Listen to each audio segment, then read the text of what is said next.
Hello friends, मैं आप सभी का daily the Hindu news analysis में स्वागत करता हूं। जैसा कि दोस्तों आप सभी जानते हैं, आज डेट है 16 जनवरी 2021, 16 जनवरी 2021 है। और आज के जो भी द हिंदू के जो भी आर्टिकल्स प्लस एडिटोरियल इंपॉर्टेंट होंगे, हम उन्हें वन बाय वन करके एक एक करके समझेंगे।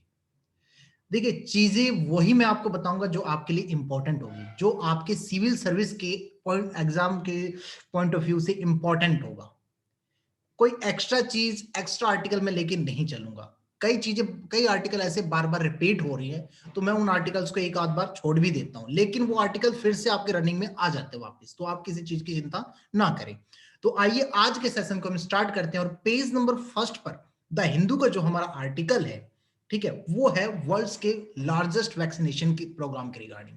आप सभी को पता है वैक्सीनेशन का जो प्रोग्राम है शुरू हो चुका है। कोरोना के जो टीका है वैक्सीनेशन का, वो लगना शुरू हो चुका है। ठीक है, तो उसी के लिए यहां पर एक आर्टिकल दिया हुआ है।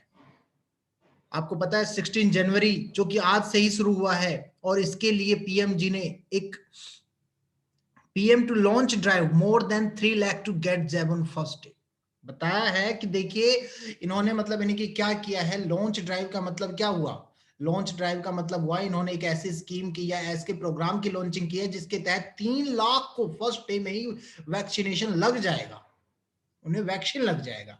और इसके लिए उन्होंने 24x7 मतलब 24 घंटे वो कॉल सेंटर चलेंगे, सातों दिन चलेंगे, ऐसे कॉल सेंटर को भी चालू कर दिया है। ठीक है, और कितने कॉल सेंटर, 1075 कॉल सेंटर उन्होंने इसके लिए शुरू कर दिया है, जो कि इस पेंडेमिक के दौरान, इस महामारी के दौरान ये सबकी मदद कर सके और वैक्सीनेशन रोल आउट में ये काफी महत्वपूर्ण भूमिका निभाएगा। ठीक है, तो ये हो गया। यूनियन हेल्थ मिनिस्टर जो हमारे हर्षवर्धन जी है, जो ठीक है केंद्रीय स्वास्थ्य मंत्री हर्षवर्धन जी है, उन्होंने शुक्रवार को कहा था कि जो वैक्सीनेशन की जो दोनों डोज है, कौन कौन सी दो डोज है, एक तो कोविशील्ड है और दूसरी कौन सी हमारी कोवैक्सीन है। ठीक है, तो जी ये वैक्सीनेशन की दोनों डोज है, इसे पूरे कंट्री में इसकी डिलीवरी की जाएगी अब। ठीक है, और प्लस ये कोविन सिस्टम के तहत काम करेगा। ठीक है, और ऑनलाइन डिजिटल प्लेटफॉर्म के द्वारा इस वैक्सीनेशन के प्रोग्राम को रिकॉर्ड किया जाएगा, बताया जाएगा, देख संचालन किया जाएगी कि कहां पर इसका स्टेटस क्या चल रहा है। ठीक है, तो ये आपका फर्स्ट आर्टिकल था पेज नंबर फर्स्ट से। इसमें कोई और खास चीज इंपॉर्टेंट नहीं, इंपॉर्टेंट बस इतना था कि क्या पीएमजी ने लॉन्चिंग की है या क्या स्कीम या किस चीज के तहत वैक्सीनेशन का प्रोग्राम शुरू किया गया है। अगले आर्टिकल की तरफ हम चलते हैं। अगला जो आर्टिकल है हमारा, farmers government to continue stock. देखो, किसानों से सरकार लगातार बात कर रही है। आपको पता है जो ये किसानों का फार्म लॉ का जो विवाद चल रहा है, कितने दिनों से चल रहा है, और ऐसा शायद एक ही भी दिन न्यूज़पेपर हो जिस दिन इससे संबंधित कोई आर्टिकल ना आया हो। जब से ये विवाद चल रहा है, लगभग डेली का डेली मतलब यानी कि इससे संबंधित टॉपिक आपकी न्यूज में जरूर आते हैं। तो दोस्तों, ये जो टॉपिक आपका बहुत इंपॉर्टेंट बन जाता है। और इंपॉर्टेंट क्या है, खासकर आपको सबसे पहले तो ये जानना है कि फार्म लॉ है क्या। काफी बार मैं पहले डिस्कस कर चुका हूं, अगर मान लीजिए आप लोगों को नहीं पता तो कमेंट करके हमें बता सकते हैं, ताकि मैं नेक्स्ट टाइम आपको ये भी बता दूं। तो वो फार्मूला क्या है, 3 फार्मूला में मोस्टली जो इंपॉर्टेंट है वो कौन से हैं, और उसके लिए किसानों के साथ किस प्रकार का विवाद चल रहा है या किसान किस चीज को लेकर बहस कर रहे हैं, वो सारी चीजें आपके लिए इंपॉर्टेंट है और उसे आपको जरूर देखना है। तो उसी से संबंधित जो आज का आर्टिकल है पेपर में यह आया कि शुक्रवार को एक्चुअली इनकी बैठक हुई थी किसानों की। ठीक है, और मंत्रियों की बैठक हुई थी। तो उसमें हुआ क्या, ये और ये कौन सी बैठक थी, 9वां बैठक था दोस्तों। इससे पहले 8 बैठक हो चुके हैं। ठीक है, 8 बैठक हो चुके हैं। तो जो ये बैठक हुई ना 9वीं, वो भी फेल हो गई। ठीक है, दोनों तरफ से सहमति नहीं बनी, और फिर अगली बैठक 19 जनवरी के लिए बताई गई कि 19 जनवरी को भाई अगली बैठक होगी इससे संबंध। तो इसमें यही लिखा है कि 9वां राउंड जो हुआ दोनों सेंटर केंद्र के बीच में और किसान यूनियन के बीच में हुआ था शुक्रवार को। ठीक है, जो कि हुआ कि उसके डिमांड को फुलफिल करने में फेल हो गए। और इसलिए हुआ क्या, ये जो आपका है ये कंटिन्यू, ये टॉक चलेगा। और कब चलेगा, नेक्स्ट टाइम के कब फिक्स हुआ है, 19 जनवरी को। 19 जनवरी के लिए मीटिंग फिक्स की गई है। अब याद रखिए इस चीज को, मीटिंग कौन सी है, कौन सा राउंड चल रहा है, 9th राउंड चल रहा है, याद रखिए। अगला आर्टिकल जो पेज नंबर 2 पर है, एक छोटा आर्टिकल है लेकिन इंपॉर्टेंट है। आप लोगों को ये पता होना चाहिए कि दिल्ली के अंदर, ठीक है, जो दिल्ली हमारी की कैपिटल है, सबको पता है दिल्ली है, जो नई दिल्ली है हमारी कैपिटल है। ठीक है, तो राजधानी का अगर आप लोग हमारे इंडिया के जैसे, मतलब हम लोग इंडियन है तो इंडियन को भाई अपने मेन एक तो जैसे स्टेट्स का और प्लस एक कैपिटल के बारे में थोड़ा बहुत नॉलेज तो होना चाहिए। तो वहीं पर उससे संबंधित एक आर्टिकल आया हुआ है, यहाँ पर इस आर्टिकल में ये बताया है कि जो कैपिटल है, जो राजधानी है, उसमें कितने परसेंट लोग जो है वो किराए पे रह रहे हैं और कितने परसेंट लोगों के पास खुद की गाड़ी है और उनका हाउस होल्ड का मतलब जो खर्चा है वो लगभग कितना है। ये सारी चीजें से संबंधित यहाँ पर एक आर्टिकल दिया है। ये जो आपके सामने ये जो इमेज दिख रहा है, ये न्यूज़पेपर की ही कटिंग है, कोई एक्स्ट्रा कटिंग बाहर से नहीं लेके आया मैं, ठीक है। यहाँ पर बताया हुआ है आपके सामने, देखिए 2011 के सेंसस के अकॉर्डिंग अगर दिल्ली की पॉपुलेशन की हम बात करते हैं तो 1.67 करोड़ है दोस्तों। याद रखिए दिल्ली की population 1.67 crore according to the census of 2011, ठीक है। और फिर उसके बाद बताया गया है कि इसमें कितने हाउस होल्ड को कवर किया गया है एक सर्वे के अंदर, ठीक है। 1.2 करोड़ लोगों का सर्वे किया गया है। देखिए पॉपुलेशन जो सर्वे हुआ है अभी, उस सर्वे में 1.2 करोड़ लोगों को पॉपुलेशन को कवर कर लिया गया है। और इतने करोड़ 1.02 करोड़ जो है, इतने लाख सॉरी इतने करोड़ लोगों के पॉपुलेशन में से अगर हाउस होल्ड कवर करने की बात करें तो total 20.05 lakh house hold cover किए गए हैं, ठीक है। और इस हाउस होल्ड के अंदर अगर बात करें जिनका खुद का है वो 66.63% है, ठीक है। और जिनके पास खुद की गाड़ी है वो है 51.78%, ठीक है। और उसके बाद जिसके पास टू व्हीलर है वो है आपके 40.35%, जिसके पास फोर व्हीलर है वो है 4.34%, और जिसके पास दोनों है वो है 6.59%, ठीक है। और फिर उसके बाद जो अदर कैटेगरी के जो पेंशनर है, रेंटियर है, उस टाइप के नॉन वर्कर है वो 51.40%, और जो रेगुलर वेज या सैलरी बात है प्राइवेट सेक्टर में वो है 21.37%, और जो अनएम्प्लॉयड स्कीम के तहत काम कर रहे हैं वो है 7.90%, और जिनकी सैलरी गवर्नमेंट या पीएसयू कैटेगरी की है वो है 2.67%, और जो क्रॉनिकल इलनेस से सफर कर रहे हैं वो है 2.60%, और जो आपके कार्डिक इलनेस से सफर कर रहे हैं वो है 21.75%। इस प्रकार से देखिए ये सारे क्या है, एक तरह से एक आंकड़ा है। तो ये आंकड़े आपको थोड़े बहुत इंपॉर्टेंट ये देख लीजिए आप लोग, ठीक है। उतना इंपॉर्टेंट नहीं है लेकिन आपको पता होना चाहिए, ठीक है। तो इस प्रकार ये हमारा आर्टिकल भी यहां पर हमने कवर कर लिया। अगले आर्टिकल की तरफ हम बढ़ते हैं। अगला जो आर्टिकल है पेज नंबर 3, 4, 5, 6, 7 कोई खास इंपॉर्टेंट नहीं है। 6, 7 हमारा एडिटोरियल होता है, उसे हम लास्ट में देखेंगे, ठीक है। और बाकी 20 के पेजेस में कोई खास इंपॉर्टेंट आर्टिकल्स है नहीं। डायरेक्ट आते हैं हम पेज नंबर 9 की तरफ, और इसमें है चाइना को एक रिप्लाई दिया। किसने दिया? हमारे आर्मी चीफ ने दिया। क्या रिप्लाई दिया उसके बारे में पढ़ते हैं। देखिए Naravane says no one should make the mistakes of testing India patients। Naravane ने कहा है कि क्या कहा है कि भाई किसी को भी भारत के पेशेंट्स का धैर्य की परीक्षा नहीं लेनी चाहिए। मतलब ये धैर्य मत देखो कि भारत के धैर्य कितना है, ये गलती मत करो। कहने का मतलब ये है, नरवाने की ये स्टेटमेंट है।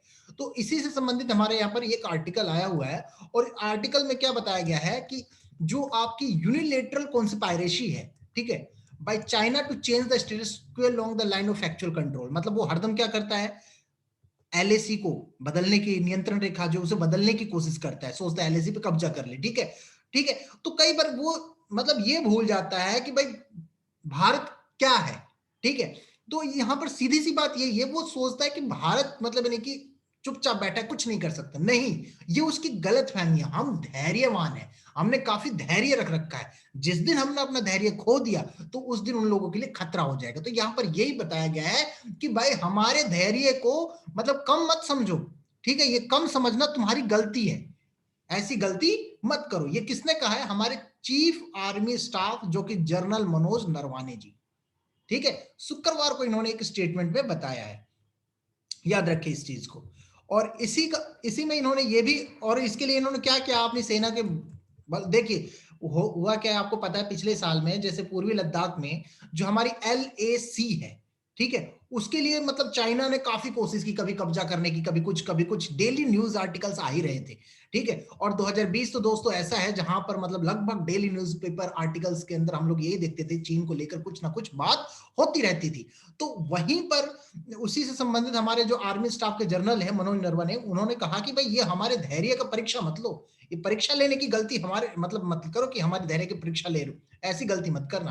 तो उन्होंने क्या किया, जो सेना दिवस कल आपको पता है 15 जनवरी था जो कि हमारा आर्मी डे था, तो उस दिन के दिन उन्होंने 75 स्वदेशी रूप से डिजाइन और जो विकसित ड्रोन था उसको दिखाया, लाइव प्रदर्शन दिखाया कि देखो भाई हमारी काबिलियत क्या है।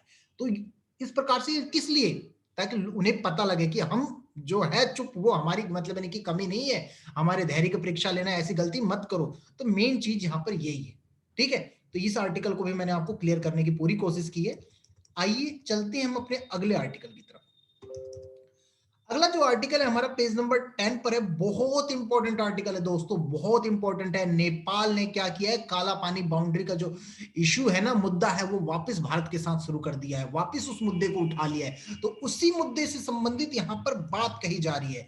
देखिए, और जो फॉरेन मिनिस्टर, विदेश मंत्री, वो इस जॉइंट कमीशन मीटिंग को अटेंड करेंगे। तो देखिए नेपाल ने क्या किया है, काला पानी की जो बाउंड्री को लेकर जो डिस्प्यूट चल रहा था पहले इंडिया के साथ में, ठीक है, तो उस मुद्दा को वापस उठा लिया। तो इसके लिए जॉइंट कमीशन की जो मीटिंग होगी उसमें हमारे फॉरेन मिनिस्टर, ठीक है, प्रदीप कुमार गयावाली, वो वहां पर उस मीटिंग को अटेंड करेंगे, विजिट करेंगे, ऐसा शुक्रवार को बताया गया। तो minister said that the Indo Nepal boundary dispute exist in two segment. जो इंडो नेपाल की जो बाउंड्री का डिस्प्यूट चल रहा है वो दो सेगमेंट में लाई कर रही है, मतलब दो खंडों में मौजूद है। कैसे, देखिए, तो इसमें क्या बताया गया है, and Kathmandu wish to find a solution to matter urgently. और काठमांडू का मतलब क्या है, यहां पर यह बताया गया है कि जो काठमांडू है इस मामले को तत्काल से खत्म करने के लिए समाधान ढूंढ रहा है, ठीक है, ढूंढना चाहता है। तो मिस्टर ग्यावाली ने क्या किया, नेपाल की रिक्वायरमेंट जो वैक्सीनेशन की कोविड-19 के अगेंस्ट कोविड-19 से लड़ने के लिए जो वैक्सीनेशन की रिक्वायरमेंट है, ठीक है, उसे भी पूरा किया है। और फिर Kathmandu has approved serum institute of Covishield vaccine. और काठमांडू ने पैंडेमिक के लिए जो सीरम की कोविशील्ड है, सीरम द्वारा देखिए कोविशील्ड बनाई और बायोटेक के द्वारा कोवैक्सीन बनाई गई, याद रखिए इस चीज को, ठीक है। तो इसकी भी अप्रूवेशन दे दी है। तो अब देखिए जो मुद्दा है क्या है, मैं आपको थोड़ा मैप के द्वारा समझाने की कोशिश करता हूं। ये देखिए आपको मैप दिखाई दे रहा है क्लियर, ठीक है। देखिए इसमें क्या है, ये देखो दोस्तों, हमारे ये इंडिया है इधर, ठीक है, ये सब जो दिख रहा है ना, ये नीचे वाला एरिया हमारा इंडिया है, ये आपका क्या हो गया, नेपाल हो गया, ठीक है। तो यहाँ पर ये जो एरिया है, यहाँ पर है ये काला पानी, ठीक है। तो इसी का मुद्दा उठ रहा है। तो यहाँ पर देखिए नेपाल ने जो मैप बनाया उसमें क्या किया, देखिए ये देखिए ये सारा एरिया, इसने क्या किया, ये लिपु लेक, ठीक है, काला पानी, लिम्पियाधुरा, ये सबको क्या किया, अपने मैप में दिखा दिया, ठीक है, जो कि नेपाल ने अपने मैप में दिखा। लेकिन ओरिजिनली अगर बात करें तो देखो ये ऐसा है, इस टाइप से, ये जो एरिया यहाँ का दिखाया था उसने, वो इसके एरिया में नहीं है। तो इसी मुद्दे को उसने क्या किया, फिर से उठा दिया है, बाउंड्री के मुद्दे को, इसमें यही बताया गया है। आगे चलते हैं हम लोग। देखिए अगला जो आर्टिकल है वो खास इंपॉर्टेंट नहीं है, इंपॉर्टेंट है ही नहीं, बल्कि ये कह सकते हो हमारे लिए यहां से इंपॉर्टेंट निकल के आता है सीबीआई का पॉइंट, कि सीबीआई क्या है। आपको दोस्तों देखो ये छोटी छोटी चीजें, ठीक है, एक्यूआई क्या है, सीबीआई क्या है, ठीक है, एनआईए क्या है, ओके, या फिर डब्ल्यूएचओ क्या है, ये छोटी छोटी चीजें हैं जो आपको कैसे भी किसी भी हालत में पता होनी ही चाहिए। इसका गठन कब हुआ, तो यहां से हमारे लिए सीबीआई क्या है, इसका गठन कब हुआ, इसका हेडक्वार्टर कहां है, इसके अध्यक्ष कौन है, ठीक है, या डायरेक्टर कौन है, ये सारी चीज आपको पता होनी चाहिए। तो ये आपका काम है, ये आपको खुद ही करना है, सीबीआई के बारे में डिटेल कलेक्ट करना, ठीक है। तो यहां पर और कुछ नहीं दिया गया है, यहां पर तो एक सीबीआई ने क्या किया, जांच ब्यूरो के 750 से अधिक अधिकारियों और कर्मियों के द्वारा जो बल दिए गए फर्जी अवकाश थे, तो उसे धोखाधड़ी के मामले के तहत एक जांच शुरू किया। तो उसी के बारे में यहाँ पर बताया गया, और कुछ नहीं है। आगे हम लोग चलते हैं, ठीक है, फर्जी अवकाश ले लिया था उन्होंने, उसी से संबंधित ये केस है। पेज नंबर 13 पर बढ़ते हैं। हमारे इंपॉर्टेंट आर्टिकल कह सकते हो आप, जॉय बिडेन के बारे में है, जो कि हमारे अमेरिका के क्या है, प्रेसिडेंट है, ठीक है। तो वहां पर उन्होंने बताया है कि 1.9 ट्रिलियन डॉलर, याद रखे, बिलियन नहीं है, मिलियन नहीं है, ट्रिलियन है, 1.9 ट्रिलियन डॉलर के रिलीफ पैकेज का ऐलान कर दिया है जो बाइडेन ने। भाई बहुत अच्छी बात है। और किस लिए किया है, उन्होंने अपनी इकोनॉमी को, वहां की जो इकोनॉमी है उसे रिकवरी करने के लिए, उसकी रिकवरी के लिए, अपने वहां के आर्थिक व्यवस्था को सुधारने के लिए उन्होंने इतने ट्रिलियन पैकेज का ऐलान कर दिया है, वो भी डॉलर में। और इसने क्या किया, इनमें $1400 का चेक अमेरिका वालों के लिए और $600 है वो कोविड-19 के लिए दिया गया है। और जिसमें से मतलब यानी कि ये सारी चीजें देखिए, bill would bring the total of 2000, देखिए कोविड-19 के टोटल $2000 और प्लस 1400 का चेक का डॉलर अमेरिका के लिए इन्होंने मतलब प्रपोज्ड किया है। ठीक है, तो इस हिसाब से मतलब मेन बात तो यही है कि 1.9 ट्रिलियन डॉलर का इन्होंने एक पैकेज या राहत पैकेज का ऐलान किया। कहने का मतलब ये है, जो कि किस लिए, वहां की इकोनॉमी को इंप्रूव करने के लिए, सुधारने के लिए। ये भी इंपॉर्टेंट आर्टिकल है हमारे लिए, पेज नंबर 14 पर है। ट्रेड विद चाइना श्रैंक इन 2020। इसमें बताया गया है कि जैसे 2020 की अगर हम बात करते हैं तो चाइना के साथ अगर हमारे व्यापार की बात करें तो वो श्रैंक हो गया है, सिकुड़ गया है, कम हो गया है। ठीक है, 5 सालों में अगर बात करें, ठीक है, और deflect at 5 years low India's export to China. जो एक्सपोर्ट्स की बात करें उसमें भी काफी ज्यादा बदलावट आई है। ठीक है, तो क्या है, सबसे पहले तो ये देखते हैं। देखिए मैप भी आपको यहाँ पर दिखा रखा है, एक ग्राफिकल यहाँ पर आपको रिप्रेजेंटेशन दिखा रखा है। यहाँ पर देखिए सबसे पहले तो देखा गया कि 16% जो है, ठीक है, 16% का जंपिंग हुआ है किसके अंदर, एक्सपोर्टेशन के अंदर। ठीक है, एक्सपोर्टेशन के अंदर जंपिंग हुई है। देखिए सबसे पहले मैं आपको बता देता हूं, ये जो कलर यहाँ पर एक्सपोर्ट का है और ये जो आपको येलो कलर ये इंपोर्ट का है। ठीक है, तो इंपोर्ट की अगर हम बात करते हैं, पहले येलो कलर का ले लेते हैं। 2016 के अंदर देखिए इंपोर्ट अगर बात करते तो लगभग 75% जो है इंपोर्ट होता था। देखिए कितना ज्यादा, लगभग 75%। ये और 17 में बढ़ा, ये लगभग 85 के लगभग हो गया, 18 में ये इतना चला गया। अब देखो उसके बाद, लेकिन अगर हम लास्ट 2020 की बात करते हैं तो देखिए ये कम हो गया, हुआ ना कम, हो गया ना कम। ठीक है, पिछले 3 सालों से, 2 सालों से कम हो गया। तो यहां पर ऐसे ही अब एक्सपोर्ट की बात करते हैं, ये इंपोर्ट है, हम मंगा रहे हैं बाहर से माल, देखो चाइना से कितना वो सब है। अब देखो एक्सपोर्ट की, जो हम एक्सपोर्ट कर रहे हैं, भेज रहे हैं, 2016 के अंदर देखो हम कितना कम एक्सपोर्ट कर रहे थे, और ये एक्सपोर्टेशन ही यहां पर धीरे धीरे देखो हमारी, एक मिनट, सॉरी उल्टा बोल दिया, ये है एक्सपोर्ट। ये एक्सपोर्टेशन 2016 के अंदर देखो कितना परसेंट था, कितना कम था। 17 के अंदर थोड़ा बढ़ा, 18 के अंदर थोड़ा, 19 के अंदर और कम हो गया, लगभग इक्वल ही रहा। और 20 के अंदर देखिए हमारी एक्सपोर्टेशन जो है वो 16% इंक्रीज कर गई है।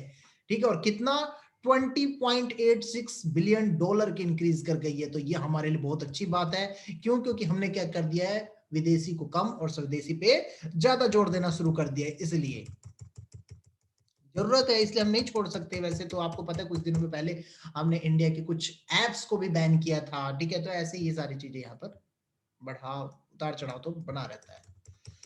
अगला आर्टिकल है जो इंपॉर्टेंट हमारे लिए, army inks $20 million deal with idea for UAV. अब यहाँ यूएवी के लिए $20 मिलियन की एक डील की है आर्मी ने। अब ये यूएवी क्या है, यूएवी का मतलब यहाँ पे देखिए, वैसे अल्ट्रावायलेट रेज होती है, अल्ट्रावायलेट होती है, लेकिन यहाँ पर अनमैन्ड एरियल व्हीकल के लिए यूज किया जा रहा है यूएवी। अनमैन्ड एरियल व्हीकल के लिए यूएवी का यूज किया जा रहा है। तो ये एक ऐसी टेक्नोलॉजी, एक मतलब एक टेक्नोलॉजी है। तो और ये टेक्नोलॉजी किसमें है, एक सर्विलेंस सिस्टम, एक मतलब कैमरे के निगरानी रखने के लिए कह सकते हैं, एक सर्विलेंस सिस्टम के अंदर ये टेक्नोलॉजी यूज की जाएगी सर्विलेंसिंग के रिगार्डिंग। तो इसी के लिए इन्होंने $20 मिलियन की डीलिंग की है। ठीक है, और इसी के बारे में यहाँ पर बताया गया है ताकि वहां के खिलाड़ियों पर निगरानी रखी जा सके। तो ये हो गया आपका ये इंपॉर्टेंट आर्टिकल यहाँ पर। ठीक है, अब उसके बाद आता है हमारा इंपॉर्टेंट एडिटोरियल। बाकी एडिटोरियल कोई खास इंपॉर्टेंट नहीं है। एक तो आपका एडिटोरियल है आपके जो किसानों का मुद्दा चल रहा है वही सेम है, और एक जो यहाँ पर इंपॉर्टेंट है दूसरा प्राइवेट स्पेस। इसमें मैं आपको देखो पूरा एक एक चीज पढ़ूंगा तो काफी टाइम लग जाएगा। चीजें आपको मैंने यहाँ पर हिंदी में भी एक्सप्लेनेशन करके दे रखी है, अगर नहीं समझ में आए तो आप लोग फिर भी कमेंट कर सकते हैं। और आसानी से समझने के लिए मैंने पूरा एडिटोरियल इंग्लिश प्लस हिंदी दोनों में लिखा है। तो यहाँ पर मैं पूरे का ब्रीफ बता देता हूँ ताकि आप लोग आसानी से समझ सको और हमारा टाइम भी बच सके।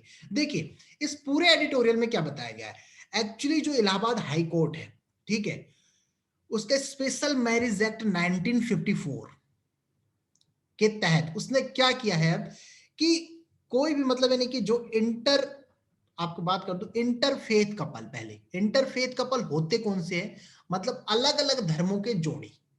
जैसे मान लीजिए एक लड़का हिंदू का है और लड़की मुसलमान के, दोनों ने शादी कर ली, तो इस प्रकार के कपल्स को इंटरफेथ कपल कहते हैं। तो यहां पर उससे संबंधी एक मैरिज एक्ट के बारे में गवर्नमेंट ने क्या डिसीजन, हाई कोर्ट ने क्या, इलाहाबाद हाई कोर्ट ने क्या कहा है वो चीज है। तो उसने क्या किया है देखो, अब क्या हो सकता है, नोटिस दे या ना दे, वो अब उनकी, can choose not to publish their own union with their notice 30 days in advance. मतलब 30 दिन पहले उन्हें नोटिस देना पड़ता था, तो इस नोटिस को अब वो चाहे तो दे, चूज कर सकते हैं, नहीं तो नहीं कर सकते, वो अब उनकी मर्जी है। तो ऐसा अब एक तरफ देखा जाए तो इनके लिए काफी अच्छी बात है। आपको पता है बीच में ये इंटरफेथ कपल्स का या इस टाइप का जो है जिहादी लव का ये काफी ज्यादा मामला उठा था, न्यूज में, आर्टिकल्स में, एडिटोरियल में बना रह रहा था। तो यहाँ पर उसी से संबंधित यहाँ पर बताया गया है कि कोर्ट ने क्या डिसीजन दिया है और इंटरफेथ लव वालों के लिए क्या यहाँ पर लागू किया गया है, ये सारी चीजें इसमें दी गई है। और इसमें मैंने बताया जैसे कि 30 दिन का नोटिस था, तो वो अब उसका विकल्प चुन सकते हैं, चाहे तो नोटिस दे, चाहे तो ना दे। लेकिन एक चीज और है, सबसे मेन यहाँ पर क्या है, जो इन लव जिहाद के कारण लोगों को जो हिंसक विरोध का सामना करना पड़ रहा था, ठीक है, उससे भी मतलब इन्हें निजात मिलेगा। इसमें क्या होगा, अब एक होता क्या है, मान लीजिए नोटिस अगर किसी ने प्रकाशित कर दिया, ठीक है, कि भाई उसने उससे हिंदू लड़के ने उससे शादी कर लिया, लोगों को पता लग गया, तो होते क्या, लोग दंगा करना शुरू कर देते हैं, उसके घर चले जाते हैं, ठीक है, पत्थर बरसाने लग जाते हैं। तो ये क्या है, एक तरह से उसकी निजता के अधिकार का भी उल्लंघन हो रहा है। तो इस टाइप से वो जो भाई मतलब यानी कि नोटिस दे या ना दे, उसके लिए एक यहाँ पे विकल्प कर दिया है। तो ये बहुत अच्छी बात है, यहाँ पर यही सारी चीजें बताई गई है, ठीक है। और इसमें कुछ चीजें हैं कि धारा 6 और 7 के तहत क्या क्या किया गया है या क्या था, वो सारी चीजें आप लोग इसमें पढ़ लेना। और इसके तहत कुछ बंदों की गिरफ्तारी भी हो चुकी थी, 54 गिरफ्तारियां हो चुकी थी नवंबर में पिछली बार। तो ये सारी चीजें यहाँ पर दी गई है, कोई खास नहीं है, ठीक है, आपके नॉलेज के लिए आपको पता होना चाहिए आर्टिकल क्या कहना चाहता है। बाकी आज का जो इंपॉर्टेंट आर्टिकल्स थे वो हमने सारे कवर अप कर लिए हैं, और इस प्रकार आज का जो सेशन है हमारे यहीं पर खत्म होता है। छोटा सेशन था, लेकिन मैं इसलिए लाता हूं ताकि आप लोगों को अच्छे से चीजें पॉइंट जो है अच्छे से समझा सकूं।